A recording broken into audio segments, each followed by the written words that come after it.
All right.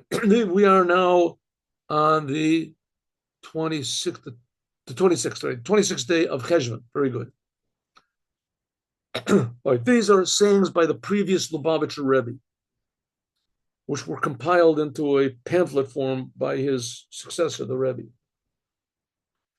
The true way to know one's character, to know what is lacking and what is good, your good qualities and your bad qualities. Now, Maimonides writes down, it's very important. Everyone is created with faults, with bad, negative character traits. Everybody. Some people are tendency to be angry. Some people are to get depressed. Some people are lazy. Some people are overactive. Some people are, the pleasure lovers, too much for pleasure. Other people, they don't want any pleasure whatsoever. Everybody has different natures and different things they have to overcome. Now, how do you know what are your good points that you have to stress and you have to bring out, and your bad things, which you have to? Usually, the way people work is like this.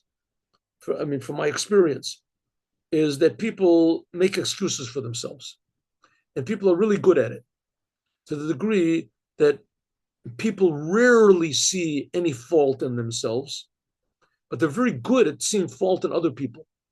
And if they don't see fault in other people, then they imagine fault in other people. So how can we see our own faults that we have to fix up and our own good qualities that we have to stress, you have to cultivate?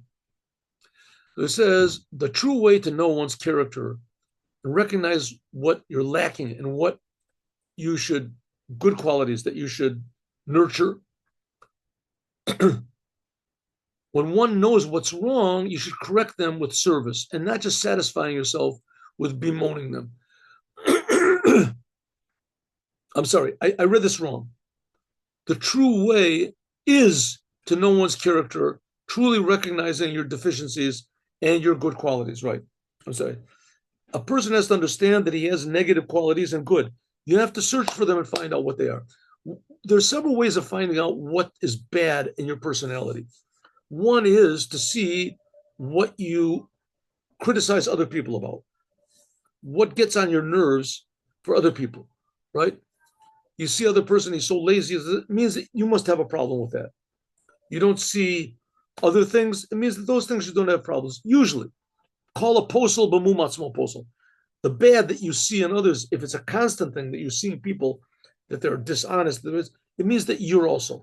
But dishonest doesn't necessarily mean that you steal money from people. It could be that you're stealing from God. God is giving you all these talents and you don't use them.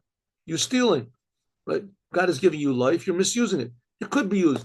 Right? That's one way. Another way is to have a good friend. If you have a good friend, you talk to him, and sometimes a friend can reveal to you what your faults are.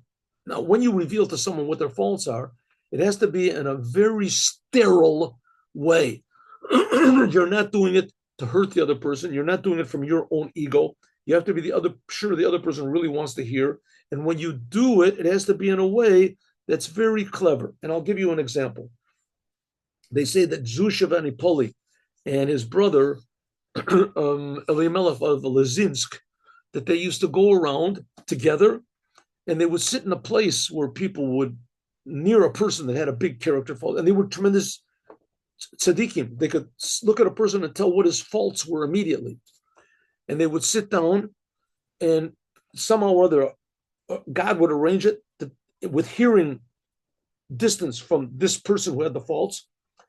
And they would talk to one another. And one would say, I have this terrible problem. I always lose my temper. And the other person said, well, what do you mean you always lose your temper? What? And then he would start to describe situations that this fellow that they're wanting to change, that he was in, and how he reacted, right? Every time I get shortchanged and I think that somebody's, taking a little money from me, as I start screaming and yelling, And there was one time I even smashed my whatever it is, threw him down to a sitter. I threw it on the ground because things didn't work. And this is exactly what this fellow did. And he would hear, wow, that's what I did. Those are things that I did. And that would enable him to change. In other words, things have to be done in a gradual way. Another way to reveal your faults is to pray. Pray to God. Hashem, reveal to me what's wrong in me and give me the humility to change it. To change it. Once you know that you have to do with actual service, actually working on yourself. And a lot of times you find it's much, much more difficult to change a bad character trait in yourself than to change a bad character trait in somebody else. Because in somebody else, you can see, the progress. And yourself, you always make up excuses. Tomorrow. Tomorrow I'll do it. So you can see, one way you can see it is people, for instance, let's say a person wants to stop smoking. So people, they realize it's bad. They're coughing. They can't, they spend a fortune of money. It fouls up the air. He says, I don't need to smoke. I'm going to stop. And they can't. And they take patches and they take shots and they take hypnotises and they can't stop. And here's the thing: that person knows is bad and he wants to stop it and he can't stop it. He has to talk to other people. He has to force himself. He has to go cold turkey, whatever they do, right? In order to stop it. If that's with a thing that's obvious outside of you, it's a cigarette that's outside of, if that's hard to recognize and to stop, even after you recognize it, how much more so bad character traits. So the answer to changing a lot of bad character traits, first of all, pray to God. He should show you your bad character traits. And secondly, you should pray to God that they go away. And also one more thing, bad character traits are imaginary. What do I mean imaginary? When a person has a problem with, addictions or anger or whatever, they're real. It says, no, when the problem goes away, it's not something that was really there. It wasn't really necessary. That a person was addicted to smoking, for instance, that wasn't really the person. He thought it was him. He thought it was the person, right? But it's really not the person. There's no person. That's a big thing where I really seriously disagree with Alcoholics Anonymous and this. Alcoholics Anonymous and Narcotics Anonymous, they say, I am an alcoholic. I am addicted to this. I have a problem with this. My I is pure, whole, healthy.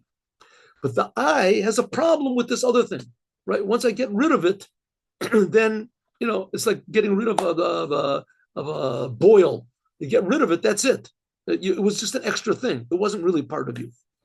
And nevertheless, a person gets rid of the bad things, all of a sudden, a lot of good things come through.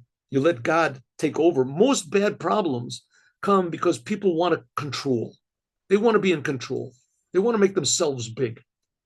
And when it doesn't work out 100% the way they want or as fast as they want, so they get into anger or into depression or into aggression or into addiction or this, because they want it. The fact is that God is the boss. And the more a person realizes it, the calmer you are, and the less you try to change things that can't be changed, which drives you crazy. Okay, let's now have a story, a short story. Really, that was your story, but